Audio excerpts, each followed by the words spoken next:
ओम शांति।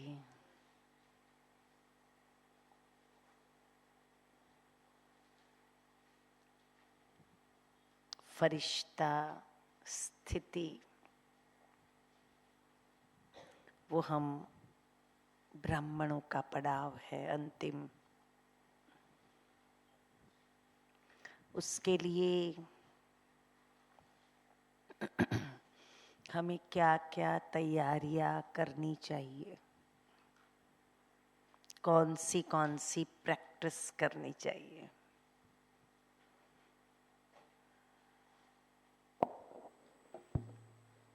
ओम शांति। ಫರಿಷ್ಠಾ ಸ್ಥಿತಿ ನಾವೆಲ್ಲ ಬ್ರಾಹ್ಮಣ ಆತ್ಮಗಳ ಗುರಿಯಾಗಿದೆ, ಧ್ಯೇಯವಾಗಿದೆ.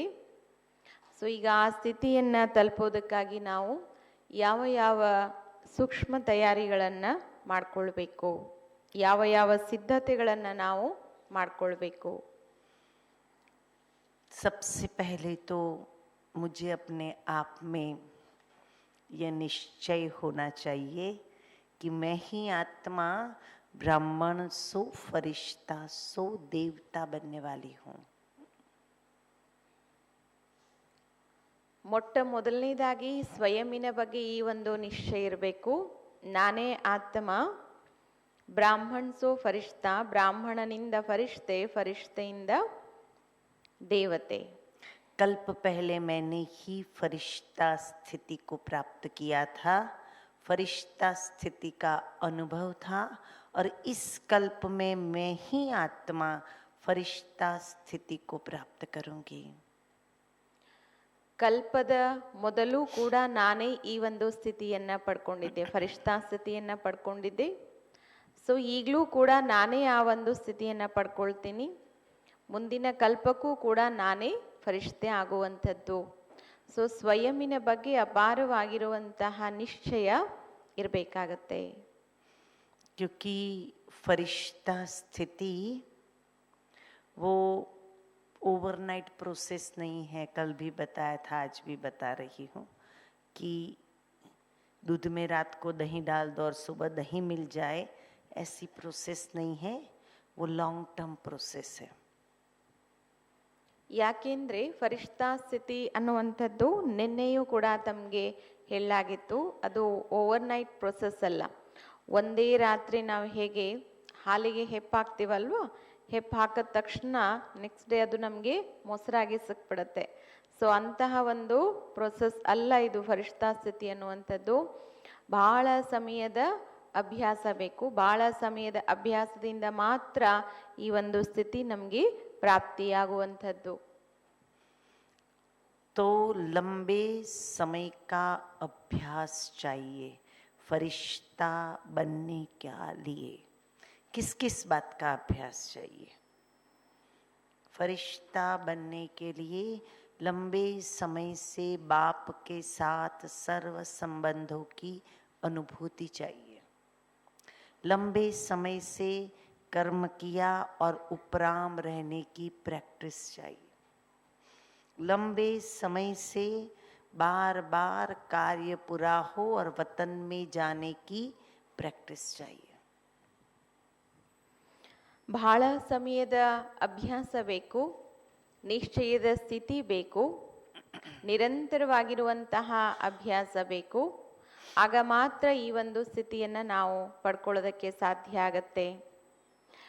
ಪದೇ ಪದೇ ದೇಹದಲ್ಲಿ ಬರುವಂಥದ್ದು ಹಾಗೂ ದೇಹದಿಂದ ಭಿನ್ನ ಆಗುವಂತಹ ಅಭ್ಯಾಸ, ಉಪ್ರಾಮ್ ಸ್ಥಿತಿಯ ಅಭ್ಯಾಸ, ಹಾಗೂ ಪರಮಾತ್ಮ ತಂದೆಯ ಜೊತೆಗೆ ಸರ್ವ ಸಂಬಂಧಗಳ ಅನುಭೂತಿಯನ್ನು ಮಾಡುವಂತಹ ಅಭ್ಯಾಸ, ಭಗವಂತನ ಜೊತೆಗೆ ಸರ್ವ ಸಂಬಂಧಗಳ ರಸಾನುಭೂತಿಯ ಅಭ್ಯಾಸ, ಉಪ್ರಾಮ್ ಸ್ಥಿತಿಯ ಅಭ್ಯಾಸ, ಹಾಗೂ ಈ ಒಂದು ಶರೀರದಲ್ಲಿ ಕಾರ್ಯ ಇದ್ದಾಗ ಶರೀರದಲ್ಲಿ ಬರುವಂಥದ್ದು, ಕಾರ್ಯ ಮುಗಿದ ನಂತರ ಮತ್ತೆ ಶರೀರದಿಂದ ಮೇಲೆ ಹೋಗುವಂಥದ್ದು ಭಿನ್ನತೆಯ ಅಭ್ಯಾಸ.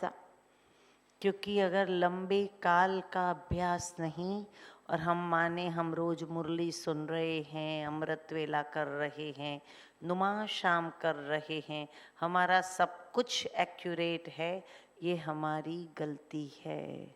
जो हम कर रहे हैं वो अच्छा है, लेकिन जो हमें बनना है उसकी प्रैक्टिस बहुत बहुत जरूरी है। ನಾವು ಬಹಳ ಸಮಯದಿಂದ ಭಲೆ ಯೋಗ ಮಾಡ್ತಾ ಇರ್ಬೋದು, ಸಂಜೆ ಯೋಗ ಮಾಡ್ತಾ ಇರ್ಬೋದು, ಅಮೃತ ವೇಳೆ ಯೋಗ ಮಾಡ್ತಾ ಇರ್ಬೋದು, ಮಾತ್ರ ಸಾಲದು. ಅಮೃತ ವೇಳೆ ಯೋಗ ನಿಜ ಬೇಕು, ಸಂಜೆ ಯೋಗ ಖಂಡಿತ ಬೇಕು, ಮುರಳಿ ತುಂಬ ಅಗತ್ಯ ಇದೆ. ಆದರೆ ಇಷ್ಟು ಮಾತ್ರ ಸಾಲದು. ಫರಿಷ್ಠಾ ಸ್ಥಿತಿಯನ್ನು ನಾವು ಪ್ರಾಪ್ತಿ ಮಾಡ್ಕೊಳ್ಬೇಕು ಅಂದರೆ ನಿರಂತರವಾಗಿರುವಂತಹ ಅಭ್ಯಾಸನೂ ಕೂಡ ಅಷ್ಟೇ ಮುಖ್ಯ ಆಗತ್ತೆ. क्योंकि एक बहुत वेल नोन कहानी है, आया सामान्य रूप से उषा बहन सुनाती है, मैं आपके साथ शेयर करूंगी। एक सेठ था, बहुत बड़ा व्यापारी था, उसको दुकान की बहुत चिंता रहती थी। पर किसी ने बोला कि कितना भी अच्छा बिजनेस करो, अंत में भगवान याद आना चाहिए। अंतिम समय में जब हमारा मृत्यु हो तब भगवान याद आना चाहिए। तो व्यापारी था तो उसने युक्ति रच दी। अपने 3 बेटे जन्मे, तीनों का नाम भगवान पे रख दिया। एक का नाम कृष्ण रखा, दूसरे का नाम राम रखा, तीसरे का नाम मोहन रखा। आप ये पूरा कर दो। ಹಾ, ಒಬ್ಬ ದೊಡ್ಡ ಸೇಠ್ಜಿ ಇರ್ತಾರೆ. ಸೊ ಆ ಸೇಠ್ಜಿ ಭಾಳ ದೊಡ್ಡ ವ್ಯಕ್ತಿ, ಭಾಳ ದೊಡ್ಡ ಸೇಠ್ಜಿ, ಒಳ್ಳೆ ವ್ಯಾಪಾರಿ ಆಗಿರ್ತಾರೆ. ಅವ್ರಿಗೆ ಯಾರೋ ಹೇಳಿದ್ರು, ಎಷ್ಟೇ ದೊಡ್ಡ ವ್ಯಾಪಾರಿ ಭಲೆ ಆದರೂ ಕೂಡ ನೀವು ಅಂತಿಮ ಸಮಯದಲ್ಲಿ ಪರಮಾತ್ಮನನ್ನ ನೆನಪು ಮಾಡುವಂಥದ್ದು ಭಾಳ ಅಗತ್ಯ. ಅಂತಿಮ ಸಮಯದಲ್ಲಿ ಪರಮಾತ್ಮನನ್ನ ನೆನಪು ಮಾಡುವಂಥದ್ದು ಭಾಳ ಅಗತ್ಯ ಜೀವನದ ಕೊನೆಗಾಲದಲ್ಲಿ. ಆಗ ಆತ ಭಾಳ ಬುದ್ಧಿವಂತ ಆಗಿರ್ತಾನಲ್ವಾ. ಸೊ ಆತ ಯೋಚನೆ ಮಾಡ್ತಾನೆ, ಅವನಿಗೆ 3 ಜನ ಮಕ್ಕಳಾಗತ್ತೆ. ಸೊ 3 ಜನ ಮಕ್ಕಳ ಹೆಸರನ್ನ ಆತ ಭಗವಂತನ ಹೆಸರಿಡ್ತಾನೆ. ಒಬ್ಬನ ಹೆಸರು ಕೃಷ್ಣ, ಒಬ್ಬನ ಹೆಸರು ರಾಮ, ಒಬ್ಬನ ಹೆಸರು ಮೋಹನ ಅಂತ. ಅಂದರೆ 3 ಜನಗಳನ್ನ ಕರೆದ್ರೂ ಕೂಡ ಯಾರ ನೆನಪು ಬರಬೇಕು? ಭಗವಂತ ನೆನಪು ಬರಬೇಕು ಅನ್ನೋದು ಆತನ ಉದ್ದೇಶ. क्योंकि हर एक को होता है ना, अंतिम समय बच्चों को याद करेगा, तो बच्चों के नाम भगवान पे हैं तो भगवान याद आ जाएगा। फिर बहुत अच्छा बिजनेस चल रहा था, बच्चे भी बिजनेस संभाल रहे थे। अभी वो सेठ अंतिम सैया पर था, तो उसने बोला कृष्ण कहाँ है?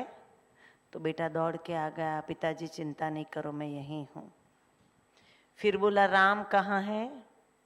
तो वो राम भी दौड़ के आ गया, पिताजी आप चिंता नहीं करो मैं यहीं हूँ। फिर बोला मोहना कहाँ है?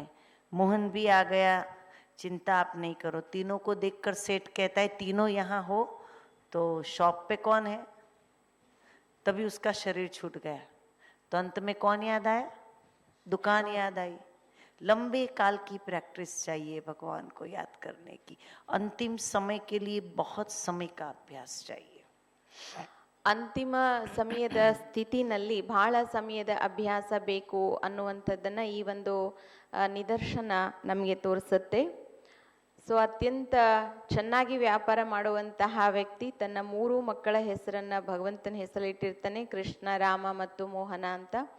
ಆತ ಜೀವನದ ಕೊನೆಗಾಲಿನಲ್ಲಿ ಇರ್ತಾನೆ, ಸಾವಿನ ಹಾಸಿಗೆ ಮೇಲೆ ಮಲಗಿರ್ತಕ್ಕಂಥದ್ದು.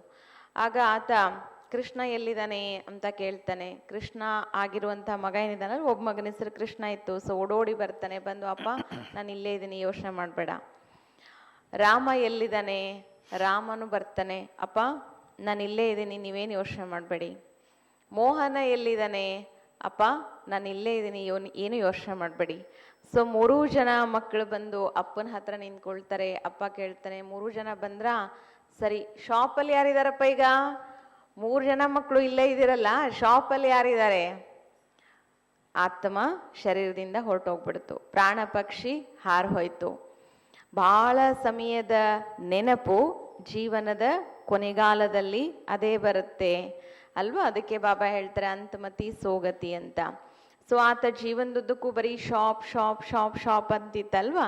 ಸೊ ಜೀವನದ ಕೊನೆಗಾಲದಲ್ಲಿ ಅವನಿಗೆ ಏನು ನೆನಪು ಬಂತು? ಶಾಪೇ ನೆನಪು ಬಂತು. तो उसने जीवन भर बच्चों के नाम से भगवान को याद नहीं किया था। जीवन भर अपनी दुकान, अपना बिजनेस, अपनी शॉप को याद किया था। तो प्रैक्टिस नहीं थी भगवान को याद करने की, तो अंत में कौन याद आएगा? वही याद आएगा। हमको भी जीवन भर मुरली मधुबन बाबा से प्यार जरूर है, बाबा की श्रीमत पर धारणाएं भी जरूर है, लेकिन वो रग रग में, वो कण कण में बाबा बसा हुआ है, बाबा की याद है। वो विदेही अवस्था की प्रैक्टिस है। ನೋಡಿ, ಜೀವನ್ ಪೂರ್ತಿ ಮಾಡಿರುವಂತಹ ಉದ್ಯೋಗ ಏನಿತ್ತು, ಬಿಸ್ನೆಸ್ ಏನಿತ್ತು, ಸೊ ಜೀವನದ ಕೊನೆಯಲ್ಲೂ ಕೂಡ ಅದೇ ನೆನಪಿಗೆ ಬರುತ್ತೆ ಅಲ್ವಾ? ಅದಕ್ಕೋಸ್ಕರ ಬಾಬಾ ನಮ್ಗೆ ಹೇಳ್ತಾರೆ, ಜ್ಞಾನ ಅನ್ನುವಂಥದ್ದು, ಶ್ರೀಮತ ಅನ್ನುವಂಥದ್ದು, ಬಾಬಾರವರ ಶ್ರೀಮತ ಅನ್ನುವಂಥದ್ದು, ಬ್ರಾಹ್ಮಣ ಜೀವನದ ಏನು ಧಾರಣೆಗಳಿದೆ, ನಿಯಮಗಳಿದೆ, ಅದು ನಮ್ಮ ರೋಮ ರೋಮಗಳಲ್ಲಿ, ನರನಾಡಿಗಳಲ್ಲಿ ಹರಿದಾಡ್ತಾ ಇರಬೇಕು. ಎಷ್ಟು ಆ ಒಂದು ಸಂಸ್ಕಾರ ನಮ್ಮಲ್ಲಿ ಪಕ್ವವಾಗಿರಬೇಕು ಅಂದರೆ, ಬಾಬನ ಶ್ರೀಮತ ಏನಿದೆ, ಬಾಬನ ಮುರಳಿ ಏನಿದೆ, ಬಾಬಾ ಕೊಟ್ಟಿರುವಂಥ ಜ್ಞಾನ ಏನಿದೆ, ಈ ಒಂದು ಜೀವನದ ಅಮೂಲ್ಯ ಧಾರಣೆಗಳೇನಿದೆ, ಅದು ನಮ್ಮ ಕಣ ಕಣಗಳಲ್ಲಿ, ರೋಮ ರೋಮಗಳಲ್ಲಿ ದೃಢ ಇರಬೇಕು. ಆಗ ಮಾತ್ರ ಅಂತಹ ಉನ್ನತ ಸ್ಥಿತಿಯನ್ನು ನಾವು ಪಡೆದುಕೊಳ್ಳಲು ಸಾಧ್ಯ. 2007 से बाप दादा ने मुरली में ड्रिल की प्रैक्टिस शुरू कराई और बीच बीच में मुरली में बाबा कहते थे, चलो 1 मिनट में वतन में चले जाए, चलो ड्रिल की पांचों ही स्वरूप की प्रैक्टिस करें। क्यों कराई बाबा ने? क्योंकि बाबा चाहता है हम हमारे हर कार्य के बीच अंतिम समय की विदेही स्थिति के लिए अपनी तैयारी करें। 2007ರಿಂದ ಬಾಬಾರವರು ನಾವು ಮಕ್ಕಳಿಗೆ ಡ್ರಿಲ್ಲಿನ ಅಭ್ಯಾಸವನ್ನು ಪ್ರಾರಂಭ ಮಾಡಿರುವಂಥದ್ದು, 5 ಸ್ವರೂಪಗಳ ಅಭ್ಯಾಸ ಆಗಿರುವಂಥದ್ದು, ಪದೇ ಪದೇ ಶರೀರದಲ್ಲಿ ಬರುವಂಥದ್ದು ಹಾಗೂ ಶರೀರದಿಂದ ಭಿನ್ನ ಆಗುವಂತಹ ಈ ಒಂದು ಡ್ರಿಲ್ ಏನಿದೆ, ಸೊ ಈ ಡ್ರಿಲ್ಲಿನ ಅಭ್ಯಾಸವನ್ನು ಬಾಬಾ ಯಾತಕ್ಕೋಸ್ಕರ ಮಾಡಿಸಿದ್ರು ಅಂದರೆ, ಮಕ್ಕಳಿಗೆ ಅಂತಿಮ ಸಮಯದ ತಯಾರಿಯನ್ನು ಮಾಡಿಕೊಳ್ಳುವಂಥದ್ದು ಸುಲಭ ಆಗಲಿ. ಅಂತಿಮ ಸಮಯದ ತಯಾರಿಗೋಸ್ಕರ ಪ್ರಿಪೇರ್ ಆಗಬೇಕಲ್ಲ, ನಾವು ನಮ್ಮ ಫೈನಲ್ ಸ್ಟೇಜಿಗೆ ಏನು ಪ್ರಿಪೇರ್ ಆಗಬೇಕು, ಅದಕ್ಕೋಸ್ಕರ ಬಾಬಾ ನಮಗೆ ಈ ಡ್ರಿಲ್ಲಿನ ಅಭ್ಯಾಸವನ್ನು ಪಕ್ಕಾ ಮಾಡಿಸಿರುವಂಥದ್ದು. क्योंकि अभी का बार बार का अटेंशन हमें अंत में मदद करेगा.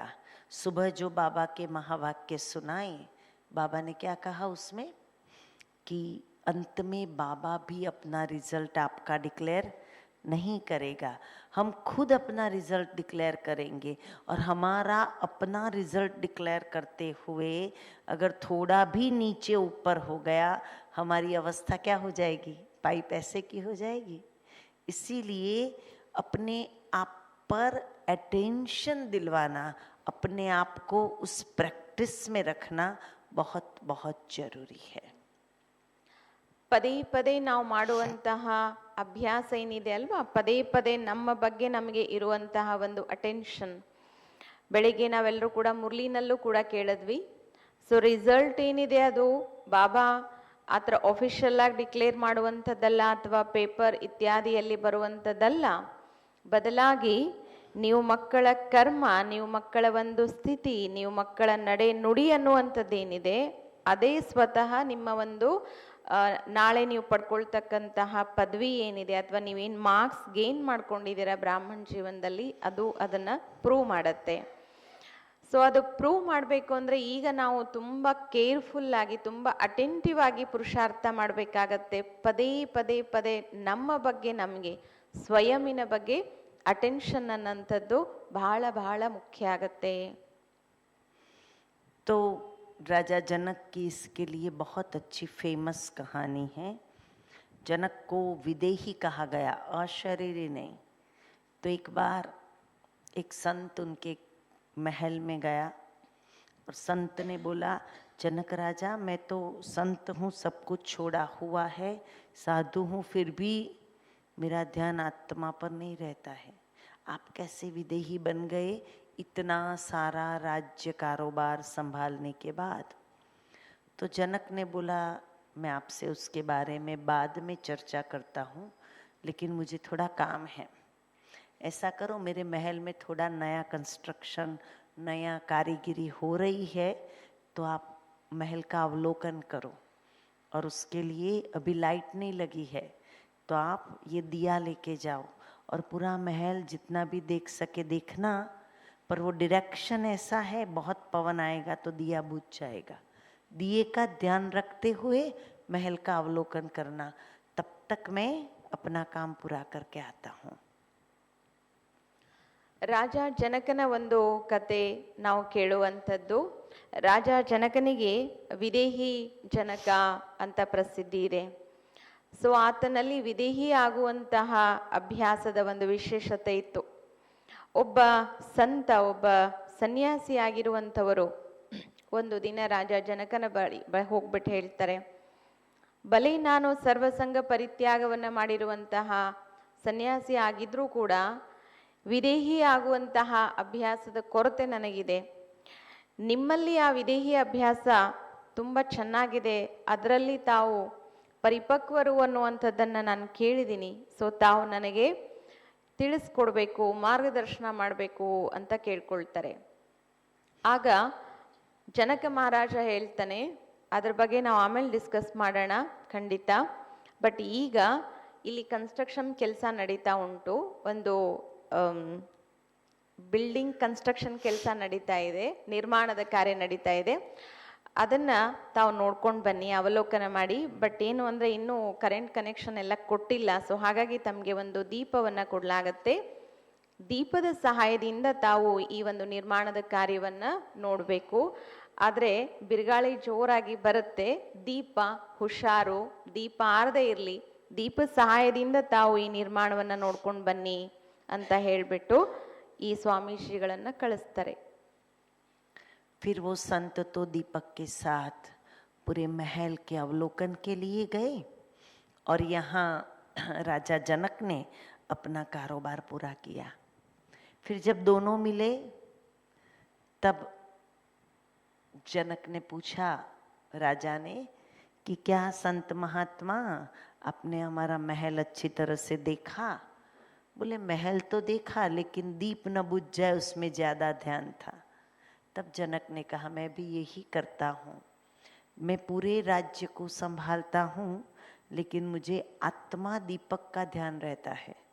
कुछ भी करो, लेकिन मेरी आत्मा का दीपक ढीला न हो जाए, बुझ न जाए, उसका लाइट कम न हो, उस पर मेरा अटेंशन रहता है।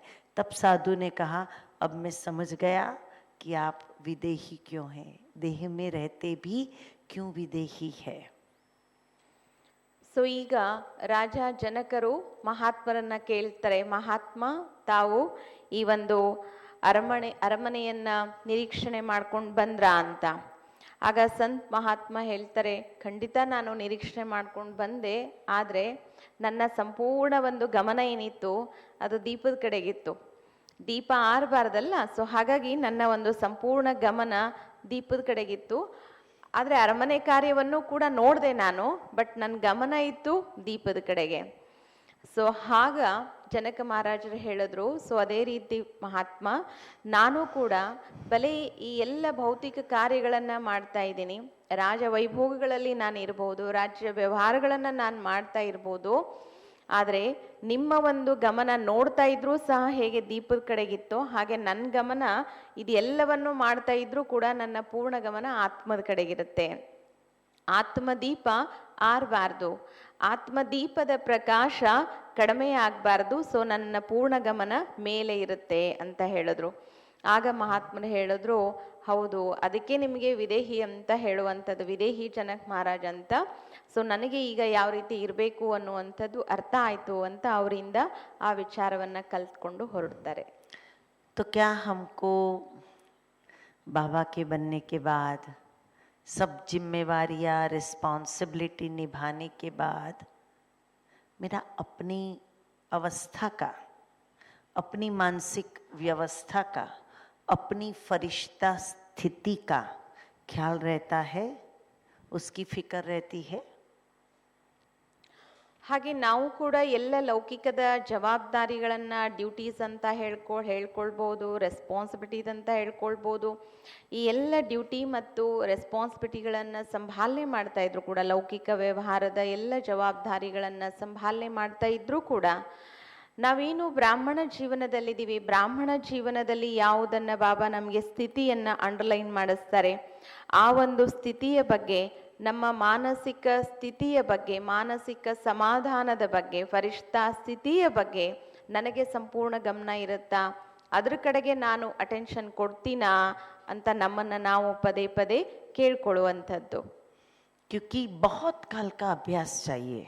2 दिन की भट्ठी फरिश्ता नहीं बनाएगी, लेकिन 2 दिन की भट्ठी पुश जरूर करेगी, आंखें जरूर खोलेगी, प्रैक्टिस में जरूर लाएगी, संगठन के वाइब्रेशन की ताकत जरूर देंगी.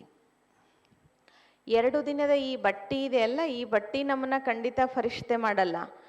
ಆದರೆ ಬಟ್ಟಿ ಏನು ಮಾಡುತ್ತೆ, ನಮಗೊಂದು ಶಕ್ತಿಯನ್ನು ಕೊಡುತ್ತೆ. ಈ ಒಂದು ಸಂಘಟನೆ ಇದೆ ಅಲ್ವಾ, ಈ ಸಂಘಟನೆ ಒಂದು ಮಾಸ್ ಎನರ್ಜಿ ನಮ್ಮ ಪುರುಷಾರ್ಥಕ್ಕೆ ಸಪೋರ್ಟ್ ಮಾಡುತ್ತೆ, ಸಿಗುತ್ತೆ, ಕಣ್ಣು ತೆರೆಸುತ್ತೆ.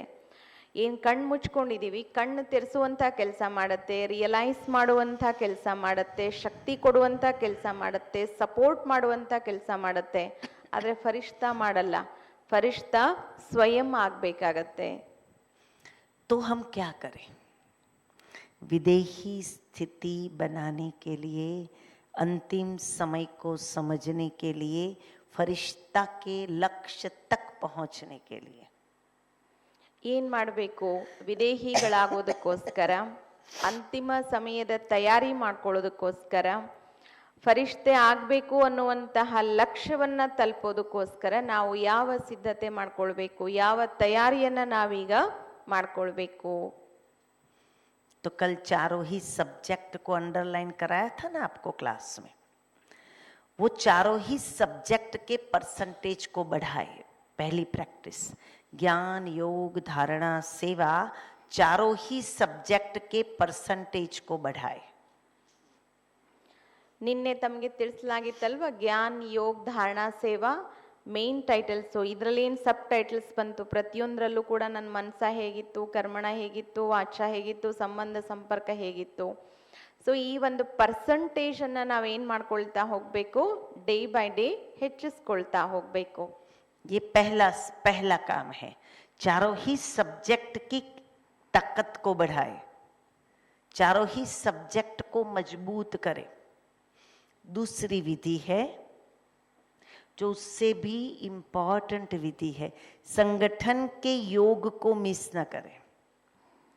ಸೊ ಎರಡನೇದ್ದು, ಸಂಘಟನೆ ಯೋಗವನ್ನು ಎಂದೂ ಮಿಸ್ ಮಾಡಬಾರ್ದು. चाहे वो सेंटर पे हो, चाहे वो पूरे मैसूर का हो, चाहे वो भट्ठी के रूप में हो. ये फिजिकल बात है, छोटी बात है संगठन का योग, लेकिन वो धीरे धीरे धीरे हमारे में आदत कल्टीवेट करेगा और वो आदत संस्कार बना देगा. ಯಾವತ್ತೂ ಕೂಡ ನಾವು ಸಂಘಟನೆ ಯೋಗವನ್ನು ಮಿಸ್ ಮಾಡಬಾರ್ದು.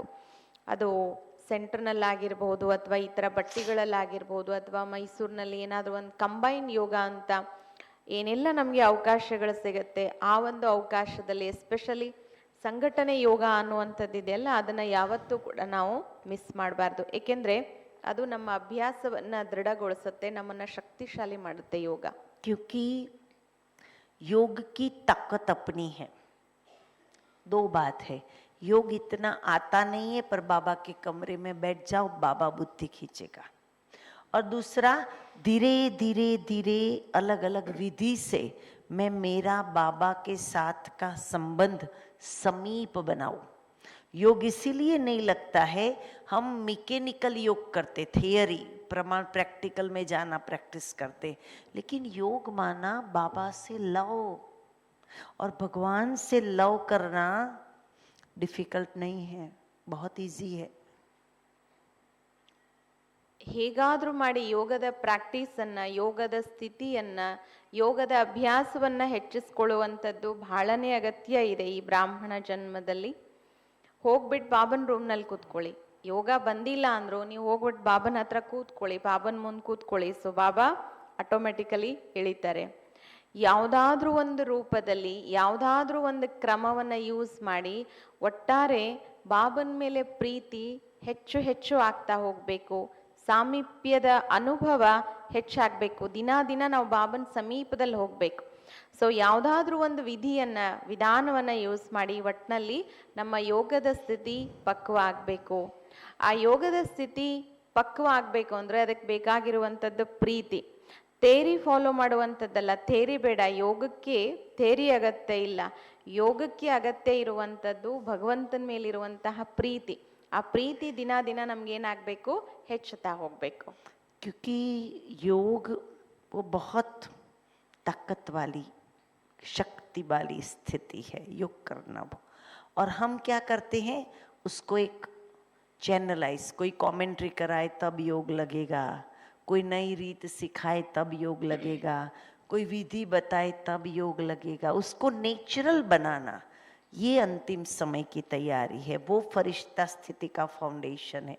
और वो नेचुरल बनाने के लिए बाबा से समीप जाए, हर लेवल से समीप जाए, बाबा से सेंटर के समीप जाए, बाबा की सेवाओं के समीप जाए, दिल से बाबा से समीपता का एहसास करे, बाबा के समीप जाकर रोज बाबा से चिट चैट करे, फिर देखे योग कैसे नहीं लगता है.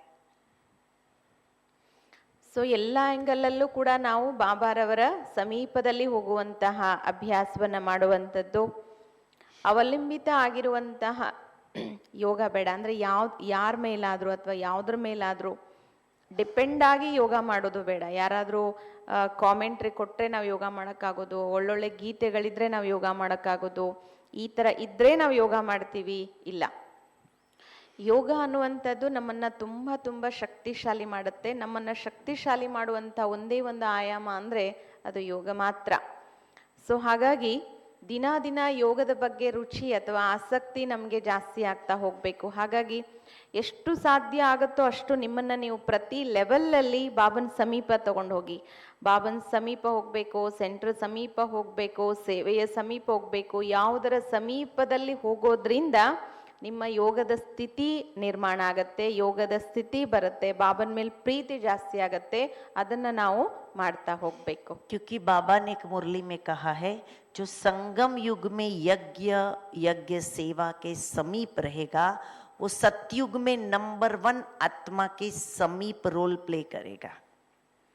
ಯಾಕೆಂದ್ರೆ ಬಾಬಾ ಹೇಳ್ತಾರೆ, ಯಾರು ಸಂಗಮ ಯುಗದಲ್ಲಿ ಯಜ್ಞ ಮತ್ತು ಯಜ್ಞ ಸೇವೆಯಲ್ಲಿ ನಂಬರ್ 1 ಆಗ್ತಾರೆ, ನಂಬರ್ 1 ತಗೊಳ್ತಾರೆ, ಅವರು ಭವಿಷ್ಯದಲ್ಲಿಯೂ ಕೂಡ ಅಂದರೆ ಸತ್ಯಯುಗದಲ್ಲೂ ಕೂಡ ಸತ್ಯಯುಗದ ವಿಶೇಷ ಆತ್ಮ, ವಿಶೇಷ ಮಹಾರಾಜ್ ಆತ್ಮ ಯಾರಾಗಿರ್ತಾರೆ, ಮಾಲೀಕ ಆತ್ಮ, ಅವರ ಸಮೀಪದ ಆತ್ಮ ಅವರಾಗ್ತಾರೆ. ಸೊ ಇಲ್ಲಿ ಯಾರು ಸಮೀಪನೋ ಅಲ್ಲಿಯೂ ಕೂಡ ಅವರು ಸಮೀಪ ಆಗ್ತಾರೆ. इसीलिए फरिश्ता स्थिति की तैयारी के लिए योग को मजबूत करें, और योग को मजबूत करने के लिए हम जब भी योग करते हैं, ट्रैफिक कंट्रोल करते हैं, ड्रिल करते हैं, मुरली पहले करते हैं, मुरली बात का करते, जब भी हम योग करते हैं उस योग की ताकत को बढ़ाएं. चेक करें कि मैंने 1-3 मिनट ट्रैफिक कंट्रोल किया, इसमें मेरी बुद्धि भटके नहीं, पहला स्टेप. सेकंड स्टेप, ट्रैफिक को कंट्रोल किया. तीसरा स्टेप, बाबा से कनेक्शन जुड़ा. और चौथा स्टेप, अनुभूति हुई, बुद्धि भटके नहीं, ट्रैफिक को कंट्रोल किया, बाबा से कनेक्शन जुड़ा, और चौथा अनुभूति हुई. ऐसी प्रैक्टिस करने से बहुत काल की ये प्रैक्टिस हमें रियल योगी बना देगी. बैठे और योग लगा. ಅದರಿಂದ ನೋಡಿ, ನಮಗೆ ಯೋಗಕ್ಕೆ ಸಾಕಷ್ಟು ಅವಕಾಶಗಳಿದೆ ಅಲ್ವಾ. ಟ್ರಾಫಿಕ್ ಕಂಟ್ರೋಲ್ ಮಾಡುವಂಥದ್ದು, ಅಮೃತ ವೇಳೆ ಮಾಡುವಂಥದ್ದು, ಪದೇ ಪದೇ ಡ್ರಿಲ್ ಮಾಡುವಂಥದ್ದು. ಸೊ ಮುರಳಿಯ ಮೊದಲು ಯೋಗ ಆಗತ್ತೆ, ಮುರಳಿ ನಂತರ ಯೋಗ ಆಗತ್ತೆ. ಸಾಕಷ್ಟು ಯೋಗದ ಅವಕಾಶಗಳು ನಮಗುಂಟು. ಆದರೆ ಸಿಕ್ಕಿರುವಂತಹ ಯೋಗದ ಅವಕಾಶಗಳಲ್ಲಿ ಸುಮ್ಮನೆ ಯೋಗ ಮಾಡುವಂಥದ್ದಲ್ಲ, ಬಟ್ ಯೋಗದ ಒಂದು ಕ್ವಾಲಿಟಿ ಏನಿದೆ ಅಲ್ವಾ, ಕ್ವಾಲಿಟಿ ಆಫ್ ಯೋಗ ಏನಿದೆ ಅಲ್ವಾ, ಅದು ನಮ್ಮದು ಜಾಸ್ತಿ ಆಗಬೇಕು. ಯೋಗದಲ್ಲಿ ನಮ್ಮ ಅಲೆದಾಟ ಏನಿದೆ ಅಲ್ವಾ, ಮನಸ್ಸಿನ ಅಲೆದಾಟ ನಿಲ್ಲಬೇಕು. ಸ್ವಯಂನ ಮೇಲೆ ನಿಯಂತ್ರಣ ಬರಬೇಕು. ಮೂರನೇದು ಬಾಬನ್ ಜೊತೆಗೆ ಪ್ರಾಪರ್ ಆಗಿ ಕನೆಕ್ಟ್ ಆಗ್ತಾ ಹೋಗಬೇಕು. ಫೋರ್ತ್ ಒನ್ ನಮಗೆ ಫೀಲ್ ಆಗಬೇಕು. ಯೋಗ ಚೆನ್ನಾಗಿ ಮಾಡಿದ್ವಿ, ಬಾಬನ್ ಜೊತೆ ಕನೆಕ್ಟ್ ಆದ್ವಿ ಅನ್ನುವಂತಹ ಫೀಲ್ ಮಾಡಬೇಕು. ಇದು ನಾಲ್ಕು ಸಹ ಈ ಒಂದು ಸ್ಟೆಪ್ಸ್ ಏನಿದೆ ಅದು ಬಹಳ ಮುಖ್ಯ ಆಗತ್ತೆ. ನೀವು 1 ನಿಮಿಷ ಯೋಗ ಮಾಡಿ ಭಲೆ, ನಾವು ಎಷ್ಟು ಯೋಗ ಮಾಡ್ತೀವಿ ಅನ್ನೋದಲ್ಲ, ನಾವು ಹೇಗೆ ಯೋಗ ಮಾಡ್ತೀವಿ ಅನ್ನೋದು ಬಹಳ ಮುಖ್ಯ. ಯೋಗದಲ್ಲಿ ನಮ್ಮ ಮನಸ್ಸು ಅಲೆದಾಡಬಾರ್ದು, ನಮ್ಮ ಮೇಲೆ ನಮಗೆ ನಿಯಂತ್ರಣ ಇರಬೇಕು, ಬಾಬನ್ ಜೊತೆಗೆ ಪ್ರಾಪರ್ ಆಗಿ ಕನೆಕ್ಟ್ ಆಗಬೇಕು, ಫೋರ್ತ್ ಒನ್ ಫೀಲ್ ಆಗಬೇಕು. ಇದೆಲ್ಲವೂ ಕೂಡ ನನಗೆ ಯೋಗದಲ್ಲಿ ಅನುಭವ ಆಗ್ತಾ ಇದೆನಾ ಅಂತ ನಮ್ಮನ್ನ ನಾವು ನೋಡ್ಕೊಳ್ತಾ ಹೋಗಬೇಕು. दूसरा स्टेप है फरिश्ता स्थिति का योग के बाद का, कि जो भी देह और देह के संबंध है मेरे, वहाँ से मैं अपनी जिम्मेवारी निभाते हुए कितना डिटैच रहता हूँ और रहती हूँ. कहीं ऐसा तो नहीं ये जिम्मेवारी ये जिम्मेवारी ये जिम्मेवारी बोलकर और मानकर हम उसमें खूबते जाते हैं, गहरे चले जाते हैं और बोलते हैं हम योगी है.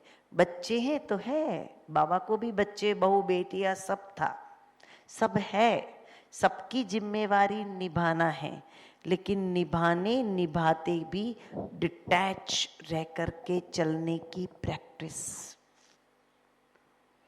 ಸೊ ಎರಡನೇದು ಬಹಳ ಮುಖ್ಯವಾಗಿ ನಮ್ಮನ್ನು ನಾವು ಡಿಟ್ಯಾಚ್ ಮಾಡ್ಕೊಳ್ತಕ್ಕಂತಹ ಅಭ್ಯಾಸ, ಭಿನ್ನ ಮಾಡ್ಕೊಳ್ತಕ್ಕಂತಹ ಅಭ್ಯಾಸ. ಎಲ್ರಿಗೂ ಕೂಡ ತಾವೆಲ್ಲ ಫ್ಯಾಮಿಲಿ ಹೋಲ್ಡರ್ಸು, ಬೇಕಾದಷ್ಟು ರೆಸ್ಪಾನ್ಸಿಬಿಲಿಟಿ ಇರುತ್ತೆ, ಡ್ಯೂಟಿ ಇರುತ್ತೆ, ಜವಾಬ್ದಾರಿಗಳಿರುತ್ತೆ. ಆ ಎಲ್ಲ ಜವಾಬ್ದಾರಿಗಳನ್ನು ನಿಭಾಯಿಸ್ತಾ ಇದ್ರೂ ಕೂಡ ಎಲ್ಲದರಿಂದ ಭಿನ್ನ ಆಗುವಂತಹ ಅಭ್ಯಾಸ ಮತ್ತು ಸ್ವಯಂವನ್ನು ಹಗುರವಾಗಿಟ್ಕೊಳ್ತಕ್ಕಂತಹ ಅಭ್ಯಾಸ, ಎಲ್ಲ ಹೊರೆಯನ್ನು ಬಾಬಾರವರಿಗೆ ಕೊಡುವಂತಹ ಅಭ್ಯಾಸ. ಬ್ರಹ್ಮ ತಂದೆಗೂ ಸಹ ಬೇಕಾದಷ್ಟು ಜವಾಬ್ದಾರಿಗಳಿತ್ತಲ್ವ, ಮಕ್ಕಳಿದ್ರು, ಸೊಸೆ ಇದ್ರು, ಮೊಮ್ಮಕ್ಕಳಿದ್ರು, ಎಷ್ಟು ದೊಡ್ಡ ಜವಾಬ್ದಾರಿ ಇತ್ತು, ಎಷ್ಟು ದೊಡ್ಡ ಬಿಸ್ನೆಸ್ ಇತ್ತು. ಆದರೂ ಕೂಡ ಬಾಬಾ ಎಷ್ಟು ಡಿಟ್ಯಾಚ್ಮೆಂಟನ್ನು ಅಭ್ಯಾಸ ಮಾಡಿದ್ರು. ಹಾಗೆ ನಾವು ಕೂಡ ನಮ್ಮ ಎಲ್ಲ ಲೌಕಿಕದ ಹೊರೆಗಳನ್ನು ಬಾಬಾರವರಿಗೆ ಅರ್ಪಣೆ ಮಾಡುವಂತಹ ಡಿಟ್ಯಾಚ್ಮೆಂಟನ್ನು ನಾವು ಪ್ರಾಕ್ಟೀಸ್ ಮಾಡೋದು ಎರಡನೇ ಸ್ಟೆಪ್ ಆಗತ್ತೆ ಫರಿಷ್ತೆಯ ತಯಾರಿಯಲ್ಲಿ. जितना हम डिटैच रहेंगे तो अंत में बुद्धि वहां नहीं खींचेगी, नहीं तो वही फिर बार बार का अभ्यास, योग का बार बार का अभ्यास, लौकिक के साथ का अलौकिक रिलेशन भी बार बार का अभ्यास. तो देखो मैंने लौकिक को अलौकिक कितना बनाया और अलौकिक में लौकिकता कितनी लाई. दो बात है, लौकिक को अलौकिक बनाना और दूसरा अलौकिक में लौकिकता. बाबा के बन गए, बाबा ही परिवार है, ब्राह्मणी परिवार, ये मेरा भाई, वो मेरी बहन, वो मेरे माँ बाप थे नहीं, हो गए. तो लौकिक अलौकिक बनाने की जगह क्या किया हमने, अलौकिक को लौकिक बना दिया, तो वो भी नुकसान करेगा. ಸೊ ನಮ್ಮನ್ನು ನಾವು ನೋಡ್ಕೊಳ್ಬೇಕು, ಎಲ್ಲ ಜವಾಬ್ದಾರಿಗಳನ್ನು ನಾವು ಬಾಬಾರವರಿಗೆ ಸಮರ್ಪಣೆ ಮಾಡುವಂಥದ್ದು. ಸೊ ನಾವು ಈಗ ನಮ್ಮನ್ನು ನಾವು ನೋಡ್ಕೊಳ್ಬೇಕು. ನಾವು ಲೌಕಿಕದಲ್ಲಿ ಅಲೌಕಿಕತೆಯನ್ನು ಎಷ್ಟು ತಂದಿದ್ದೀವಿ, ಲೌಕಿಕ ಪರಿವಾರವನ್ನು ನಾವು ಎಷ್ಟು ಅಲೌಕಿಕ ಮಾಡಿದ್ದೀವಿ, ಹಾಗೂ ಅಲೌಕಿಕತೆಯಲ್ಲಿ ನಾವೆಷ್ಟು ಲೌಕಿಕತೆಯನ್ನು ತಂದಿದ್ದೀವಿ. ನಮ್ಮ ಪರಿವಾರ, ನಮ್ಮ ತಂದೆ ತಾಯಿ ಎಲ್ಲವೂ ಸಹ ಬಾಬಾ ತಾನೆ. ಸೊ ಆ ಒಂದು ಕನೆಕ್ಷನ್ ಇಲ್ಲಿ ನಮಗೆ ಎಷ್ಟರ ಮಟ್ಟಿಗೆ ಇದೆ ಅನ್ನುವಂಥದ್ದನ್ನು ನಮ್ಮನ್ನು ನಾವು ನೋಡ್ಕೊಳ್ಳುವಂಥದ್ದು. क्योंकि मेजोरिटी हम बाबा के बन जाते हैं और बाबा के ही है, लेकिन स्थिति बनाने में जो विघ्न रूप बात है ना, यही है. यही भाई के साथ, यही बहन के साथ हम आबू जाएंगे, इनकी ही कार में हम यहाँ जाएंगे. तो वो बाबा कहते हैं ना, वो लोहे की जंजीर तोड़ दी दुनिया की, लेकिन सोने की जंजीर लगा दी. यही इनके साथ जाएंगे, इनके साथ कमरे में रहेंगे, आबू भी इनके साथ जाएंगे. क्यों?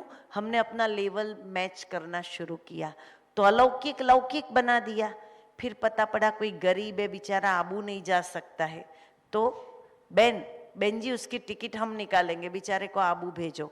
टिकट निकालना गलत नहीं है, लेकिन श्रीमत क्या है, अनोइंगली हिसाब किताब बनाया. हाँ, हेल्प करना है तो बहन को बोलो, वो व्यक्ति को नहीं, और वो बहन जो करे वो.